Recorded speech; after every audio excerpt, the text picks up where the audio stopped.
Հաշվարկային Արարատյան դաշտ ունենալու է ավելի խիտ մթերմանկարների ցանց, իսկ մարզեր կան, օրինակ Վայոց ձորը մի քիչ ավելի ոչ խիտ,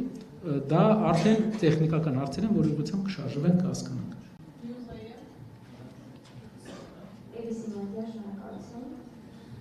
Պարոն Կարապետյան, ներկայիս իշխանությունը համարում է, որ արտաքին վարկը տնտեսական ակտիվության ցուցանիշ է։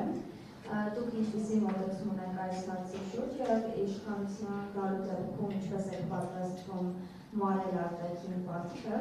եւ նաեւ Ադրբեջանի հետ տնտեսական համագործակցության առումով մենք հարցում եմ այս բանի օրինակ Հայաստանում հեղուկ գազի գինը կտրուկ աճել է եւ որպես այլընտրանք տրվել է Ադրբեջանից գազ ներկրելը, արդյոք սա տնտեսական կապվածություն չի կարող առաջացնել եւ Ադրբեջանի հետ տնտեսական համագործակցության պարագայում ինչպես կարող են խուսափել տնտեսական կապվածության շրջափակման մեջ գտնվելուց։ Ադրբեջանի հետ կապված ես հայտարարեցի, որ այն պարագայում, երբ որ մենք լուծենք մեր հարցերը, մեր հայրենակիցները իրավունք ունենան անվտանգ իրենց հայրենիք, անվտանգ իրենց հայրենիքում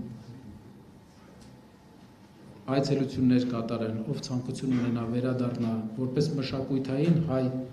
հայկականության կրող մարդիկ։ Մենք շատ հարցեր ունենք Ադրբեջանի հետ, տնտեսական հարցը դրանցից մեկն է, բայց մենք պետք է պատրաստվենք նաև դրան, որ գալու է օրը, երբ մենք խաղաղ համակեցություն ենք ապահովելու այս տարածաշրջանում։ Հարավային Կովկասը դուրս է գալու ռազմականացված այս լարումից։ Մենք այդ օրը պետք է գա, բայց դա պետք է գա արդարության սկզբունքով,